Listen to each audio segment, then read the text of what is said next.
Olá, pessoal! Vamos dar início a mais uma aula Segurança no Trabalho. Hoje nós vamos falar sobre acidentes de trabalho, tá? É aquele que provoca lesão corporal ou doença que cause a morte ou perda ou redução permanente ou temporária da capacidade para o trabalho. Os acidentes de trabalho podem ocorrer no local de trabalho, a serviço da empresa e nos intervalos ou a caminho do trabalho. Equipara-se a doença profissional ou do trabalho. No mundo, 60 mil mortes por ano ocorrem na construção civil em acidentes de trabalho. No ano de 2009, aproximadamente um sexto das mortes, ou 14% do total. Então, dessas 60 mil mortes por ano na construção civil, no ano de 2009, aproximadamente um sexto das mortes, ou 14% do total de mortes que ocorreram em todo o mundo. No Brasil, em torno de 11 mil novos incapacitados e inválidos, ou seja, profissionais incapacitados ou inválidos, por ano. Isso significa 9% do total. São aproximadamente 390 mortes por ano no Brasil, sendo delas 14% das mortes na construção civil. Aqui nós temos um gráfico bem completo da evolução dos indicadores de acidente de trabalho na construção civil, tá? De 2007 até o ano de 2011. Nós podemos observar aqui, as cores das barras são azul, o ano de 2007, amarelo 2008, cor-de-rosa 2009, um cinza claro 2010 e um verde claro, né, um verde musgo claro 2011. Então, quando a gente olha, por exemplo, o primeiro jogo de gráficos aí, essa taxa, né, de barras, desculpa, essa taxa de incidência, a gente percebe que há uma variação de 2007 até 2011, porém, ela vai diminuindo para o ano de 2011. Quando a gente observa também a taxa de mortalidade, que é o terceiro conjunto de barras, a gente também percebe que ela vai diminuindo, apesar de ainda ser grande. E quando a gente observa o último jogo de gráficos, que é o de barras, que é a taxa de incidência específica de incapacidade temporária, ou seja, que os funcionários, os trabalhadores ficam ausentes do trabalho por um tempo por conta de um acidente, essa taxa de incidência específica de incapacidade temporária, nós observamos que ela teve uma alta no ano de 2008 e no ano de 2009, aí a barra amarela e cor-de-rosa do último jogo de barras. Então a gente percebe que apesar de terem diminuído em 2010 e 2011, 2009, 2008 e 2009 foram muito altas, tá? Aqui nós temos um quadro com a quantidade de acidentes fatais, ou seja, com mortes, classificados por motivos no município de São Paulo, dentro da construção civil. Então, nós temos aí os anos, na primeira coluna, de 2001 até 2015, então esse levantamento foi do ano de 2001 até o ano de 2015. Na última coluna, nós temos um total. Desse total, ele é dividido por tipos de acidentes. Então, nós temos aqui, ó, na segunda coluna, desabamento ou soterramento. No ano de 2001, nós tivemos 3 acidentes fatais. Aí, 2001 ainda, choque elétrico, 4.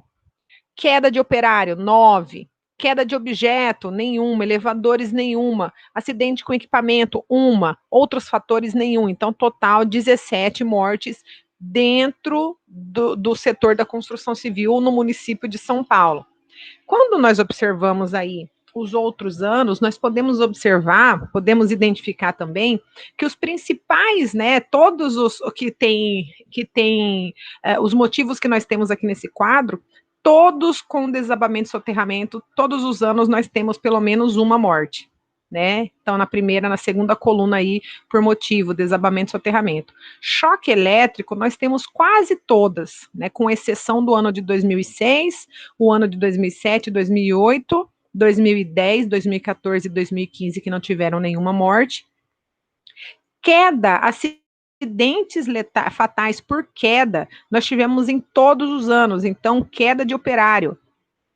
Todos os anos nós tivemos pelo menos 2 mortes, né, que foram no ano de 2013 e no ano de 2011. As outras ainda, e temos aí 9 mortes no ano de 2001. Queda de objeto também, quase todos os anos. Acidentes fatais por conta de elevadores, nós tivemos apenas 4 anos, né, desse intervalo onde foi feita a medição. E o equipamento também, nós temos quase todos os anos completos, então a gente tem aí apenas no ano de 2004, 2010, 2011, 2015, que não houveram acidentes fatais por conta de equipamentos e outros fatores. A última coluna nós temos o total. Então a gente observa que o desabamento, soterramento e queda de operários são os que mais envolvem quantidade, né, o número de acidentes fatais dentro da construção civil, dentro do nosso setor. Caracterização do setor da construção civil que impactam a segurança e saúde do trabalho. Primeiro, quais são as características, né, do setor da construção civil? Quais são os motivos? Por que nós temos tantas mortes, né, por acidente de trabalho dentro do nosso segmento?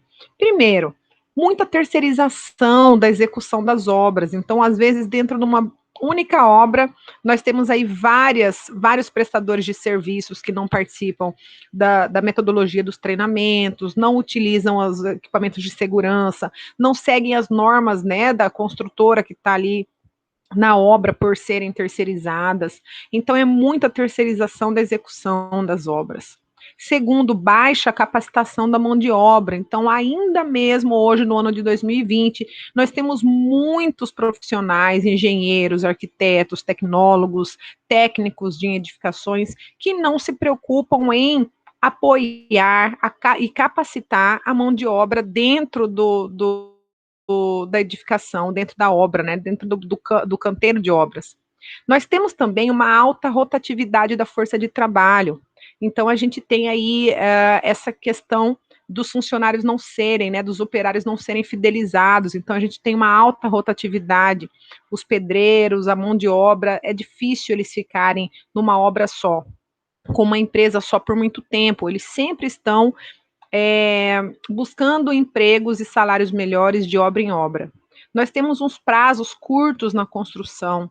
Então, ao mesmo tempo que a gente não capacita da forma que era para ser, né, da forma que era para ser, com o tempo que era para ser, com a qualidade que era para ser essa capacitação, a gente tem um prazo curto na construção. Muitas vezes, o coordenador da obra, ele pensa, poxa, essa obra vai durar só 1 ano, 9 meses, 8 meses, para que eu vou ficar gastando com treinamento para funcionários se no final eu não vou mais, né? Eu só vou encontrar em outra obra e talvez eu nem contrate esses mesmos funcionários.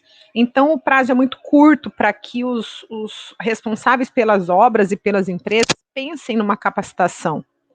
Os preços de contrato são baixos, então, como nós, da área da construção civil, nós não valorizamos muitas vezes, né, os contratos com os nossos operários, com a prestação de serviço na obra, então a gente acaba, né, contratando pessoas que não são abertas também à questão de treinamento, e por conta do contrato, né, de valores baixos, também não há intenção de despender um valor que foi contratado pelo cliente para fazer treinamento para o funcionário. Muitos coordenadores falam, não, poxa, eu já vou fazer essa obra, vou executar essa obra com valor baixo, eu não vou pegar esse valor e ainda vou capacitar funcionário, treinar funcionário, que daqui a 1 ano não vai estar mais comigo. Então, existem muitos pensamentos errados, pensamentos que não pensam a longo prazo, pensam apenas no curto prazo, ou seja, receber o dinheiro daquela obra e tá bom. Outra característica é a falta de informação em saúde e segurança.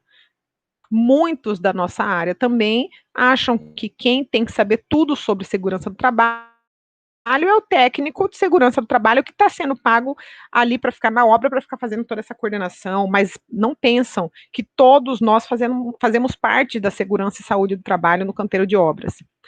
E por último, e não menos importante, a falta de gestão de saúde e segurança do trabalho nos canteiros de obra. Por muitas vezes são contratados técnicos, sim, técnicos de segurança do trabalho, eles dão toda essa responsabilidade para o técnico de segurança do trabalho, mas não fazem uma gestão da saúde e segurança do trabalho dentro do canteiro. Ou seja, depositam toda a confiança num técnico de segurança do trabalho, que muitas vezes pode até ter uma capacidade e habilidade para fazer a gestão, mas ele não tem liderança. Ele não tem poder para falar, para tomar algumas decisões dentro da obra, quando o gestor da obra não se importa com a saúde e segurança do trabalho. Então, são muitas questões que impactam, né, e transformam aí o setor da construção para que ele seja um dos principais setores no número de acidentes, né, de trabalho. Acidente. Ele é um evento, problemas de saúde, ferimentos, danos e outros prejuízos. Um quase acidente. Nossa, professora, já tem um acidente. O que é um quase acidente? É um evento que não é previsto, que tinha potencial de gerar acidentes. Então, o conceito busca incluir todas as ocorrências que não resultem em morte, nem problemas de saúde, nem qualquer ferimento, danos e outros prejuízos, como elementos que devem ser eliminados ou reduzidos para não se tornarem acidentes reais em uma situação futura. Aqui nós temos um fluxo de uma ação reativa e uma atuação proativa. O que é uma atuação reativa? Ou seja, ocorre um acidente, esse acidente gera uma investigação, essa investigação gera uma análise, essa análise gera medidas de controles de saúde e segurança, e essas medidas são aplicadas. O que deve mudar para que haja uma atuação proativa? Primeira coisa, antes de acontecer o acidente, lá em cima, em primeiro lugar, acontece a identificação dos perigos, que nós já vimos na aula passada, o que são riscos e são perigos. Então, na atuação proativa, que é um tipo de comportamento, essa primeira etapa é a identificação dos perigos, depois gera uma avaliação dos riscos, depois gera uma medida de controle de saúde e segurança. E aí nós temos o acidente dentro de um quadro tracejado. Se porventura ocorre um acidente de trabalho, aí gera investigação e volta para identificar os riscos. Vocês conseguem ver a diferença de uma atuação reativa e de uma atuação proativa? Na esquerda reativa, esse comportamento, primeira coisa que acontece é o acidente, e depois do acidente é que há investigação, análise, e aí são implementadas as medidas de controle. Na atuação proativa, que é a que nós devemos ter e que nós estamos estudando para que haja quando nós sairmos daqui do instituto e formos diretamente trabalhar na obra, primeira coisa é a identificação dos perigos, avaliação dos riscos, aí implanta as medidas de controle e, se porventura acontece um acidente, aí gera investigação e volta para a identificação dos perigos que foram responsáveis aí por esse acidente, tá? Então, a atuação que nós devemos ter é a atuação proativa. Acidentes e controles. Bom, adotando-se uma visão prevencionista, deve-se considerar como causa do acidente qualquer fator que se não for removido a tempo, conduzirá ao acidente. Então, quem tem uma visão prevencionista deve se considerar como a causa do acidente qualquer fator que, se não for removido, não for eliminado em tempo, vai conduzir ao acidente.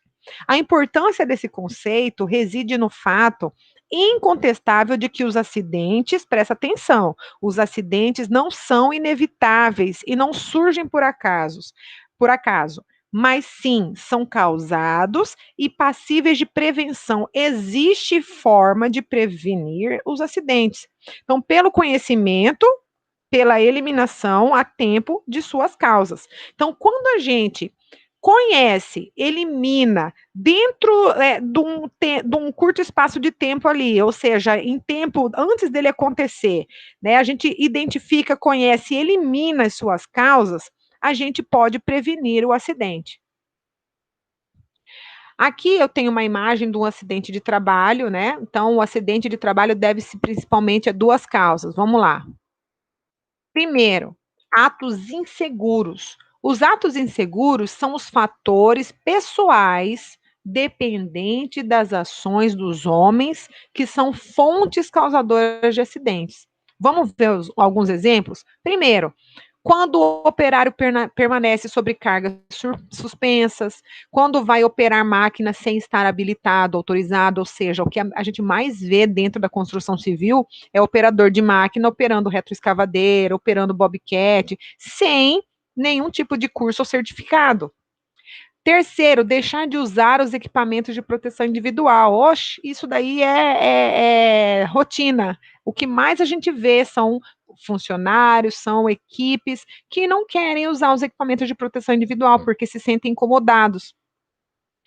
Remover proteções de máquinas, ou seja, tá lá utilizando a máquina para de funcionar e abre a máquina, vai mexer, depois liga a máquina de novo para fazer o teste e aí não volta a proteção da máquina e acabam tendo algum acidente. E por último, entrar em áreas não permitidas e por aí tem mais. Né? Então, lugares que são identificados, que não têm entrada permitida, e mesmo assim não respeitam as sinalizações, como a gente viu na aula passada. Então, esse tipo de situação aí são atos inseguros. Então, são fatores que são das pessoas, que está intrínseco às pessoas, aos operários, aos funcionários, à equipe. Então, ele depende, os atos inseguros, eles são dependentes das ações dos homens, que são as fontes causadoras dos acidentes. Então, a gente tem aqui alguns atos inseguros em imagens. Olha aqui, risco de queda devido à utilização de meio inadequado para atingir lugar mais alto e ao piso do andame com forração incompleta. Então, a gente tem aqui nessas duas imagens, na parte esquerda da transparência aqui, né, do slide, a gente vê o funcionário se apoiando numa lata de tinta para ele poder alcançar o forro. E do lado direito, nós temos aí, né, a colocação de tijolos abaixo dessa madeira, né, dessa tábua, para que ele fique mais alto para poder alcançar o forro. Então, é um risco de queda devido à utilização de meio inadequado. Atos inseguros, então a gente tem aqui alguns tipos de atos inseguros, né? Temos aqui uma imagem que a gente pode observar e relacionar mesmo como elas estão intrínsecas ao comportamento das pessoas dentro do ambiente de trabalho. Então, se nós começarmos aqui, ó, lá de cima, nós temos um eletricista, provavelmente, que está subido numa escada ou num andame de madeira, e ele deixa a caixa de ferramentas dele bem na pontinha e que vai cair na cabeça de um funcionário que está aqui embaixo. A gente tem um menino que está descendo sem atenção, né, pelas escadas. A gente tem também uma funcionária que está servindo café e ela tropeça num fio de telefone que um outro colega de trabalho colocou cruzando a circulação da sala. Então, todos esses atos até agora a gente vê que são por conta do comportamento, né, do ser humano. Nós temos também, ainda ali do lado esquerdo, uma senhora, né, que subiu numa escada para pegar um livro e um outro funcionário que está andando com um produto inflamável dentro do ambiente de trabalho, outro senhor de azul com uma pasta na mão está, né, fumando dentro do ambiente de trabalho, e aí a gente tem, né, o colega que está vindo com um barril verde ali, que é um produto inflamável. A gente vê também quem está limpando, passando enceradeira, limpando o ambiente descalço, com água também, o fio desencapado. A gente vê também que vai ocorrer uma sucessão de acidentes de trabalho aí. Agora, nós vimos o que são atos inseguros. Então, agora a gente vai ver o que é condição insegura. Então, condição insegura, elas estão ligadas às condições do ambiente de trabalho que são fontes causadoras de acidente. Então, espera aí, qual a diferença, professora? Atos inseguros está ligado ao ser humano, aos funcionários, né, às pessoas que trabalham na empresa, na construtora, na obra. Agora, condições inseguras são ligadas às condições do ambiente de trabalho, que são fontes causadoras dos acidentes. Vamos ver exemplos aqui, alguns exemplos? Primeiro, máquinas sem proteções adequadas, iluminação e ventilação insuficiente dentro da sala, da obra, do ambiente de trabalho, ferramentas em mau estado de conservação, piso escorregadio, temperatura elevada. Então, esses são fatores que podem contribuir para causar alguns acidentes, porque são condições inseguras.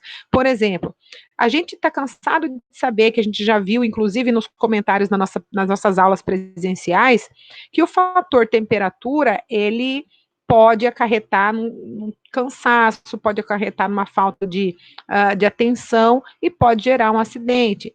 Né? Por exemplo, aqui um piso escorregadio. O piso escorregadio pode ser um piso inapropriado para uma certa indústria, né? Um piso que não está adequado para aquela determinada produção e pode ocasionar algum acidente. Então, aqui tem tudo a ver, as condições inseguras têm tudo a ver com o ambiente de trabalho.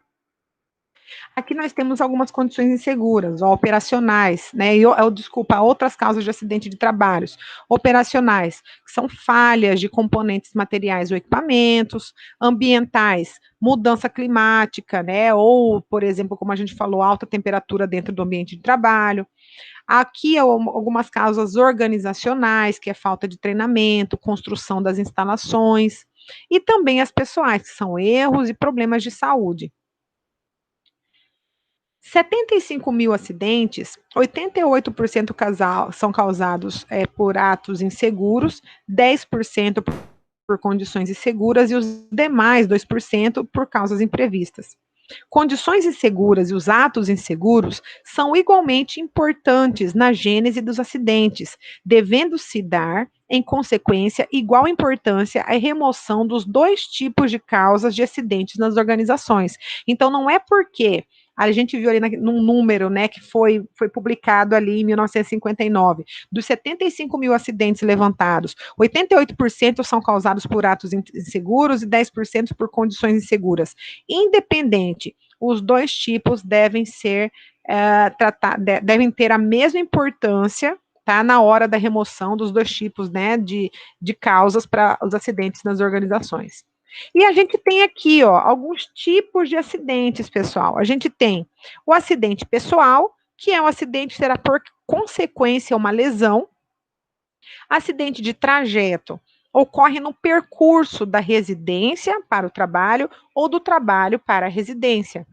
A lesão imediata é uma lesão que se verifica imediatamente após a ocorrência do acidente. Lesão mediata tardia é a lesão que não se verifica imediatamente após a exposição à fonte da lesão, ou nexo causal. Incapacidade permanentemente total é a perda total da capacidade de trabalho, inclusive aqui incluindo a morte. Tá? Então, nós temos esses 5 tipos de acidentes de trabalho. Nós temos aqui algumas definições, tá? Incapacidade permanente parcial é a redução parcial do trabalho. Então, quando a gente falar aqui um operário, um funcionário e um empregado está incapaz permanente parcial, significa que ele teve a redução parcial do trabalho. Incapacidade temporária total é a perda total da capacidade de trabalho que resulte um ou mais dias perdidos. Acidente sem perda de tempo é quando acontece a lesão que não impede que o trabalhador já retorne ao trabalho no dia do acidente. Então, está ali, fez uma pequena luxação, já dá uma olhadinha ali, faz um curativo e aí já volta mesmo no mesmo dia do acidente. Já retorna para o seu trabalho. Dias perdidos são dias de afastamento, contados a partir do primeiro dia de afastamento até o dia anterior do retorno ao trabalho, são dias perdidos. E dias debitados são os dias que devem ser debitados devido à morte ou incapacidade permanente, total ou parcial do trabalhador. É importante que nós saibamos essas definições, até para ficarmos por dentro na hora de uma situação, dentro de um canteiro de obra ou da empresa que formos trabalhar. Aí nós vamos falar um pouquinho sobre comunicação do acidente de trabalho, a famosa CAT. CAT é um documento, pessoal, que é emitido para reconhecer tanto um acidente de trabalho ou trajeto, bem como uma doença ocupacional. Esse documento ele é preenchido, tá? Pelo responsável pela obra, juntamente com o técnico de segurança. A empresa deve comunicar o acidente à Previdência Social até o primeiro dia útil após o acidente, tá? Em caso de morte, avisar a Previdência Social sob pena de multa variável entre o limite mínimo e o limite máximo do salário de contribuição, sucessivamente aumentada nas reincidências. Então, aconteceu o acidente, a CAT deve ser preenchida, a empresa deve comunicar o acidente à Previdência Social. Se o acidente for numa quinta-feira, até a sexta-feira tem que estar comunicado. Se o acidente for na sexta-feira, até na segunda-feira tem que ser comunicado, tá? Em caso de morte, também avisar a Previdência Social sob pena de multa variável. Alguns benefícios, nós temos aí o auxílio doença, então segurado ao trabalhador que ficar incapacitado por mais de 15 dias consecutivos. Até os 15 dias o empregador paga o salário ao empregado. A partir do 16º dia, a Previdência é que paga. Auxílio acidente é indenização ao segurado que, após a consolidação das lesões decorrentes do acidente, ou seja, já foi identificado tudo o que aconteceu. Então, se resultarem sequelas que impliquem na redução da capacidade para o trabalho que habitualmente exercia, então ele vai receber um auxílio acidente. Esse benefício consiste numa renda mensal de 50% do salário de benefício, não podendo ser acumulado com qualquer aposentadoria. Aposentadoria por invalidez. O que é isso, professora? Muita gente fala, fulano aposentou por invalidez. Então, é um acidente que resulta na incapacidade do trabalhador e for insusceptível de reabilitação profissional para o exercício de atividade que lhe garanta subsistência. Então, por exemplo, você, sei lá, está lá trabalhando na obra, você tem, acontece com você um acidente de trabalho que faz com que você não possa mais trabalhar em nenhuma outra função, porque perdeu os movimentos, alguma coisa nesse sentido. Então, você pode aposentar por invalidez. Pensão por morte. Acidentes que acarretam em morte do trabalhador, seus dependentes receberão da Previdência pensão a partir da data do falecimento, tá? Então, esposa, esposo, quando quando acontecer algum acidente e houver morte, o cônjuge vai receber, né, da Previdência, a pensão a partir da data do falecimento. Pessoal, assim nós encerramos a nossa aula de hoje. Até a próxima aula.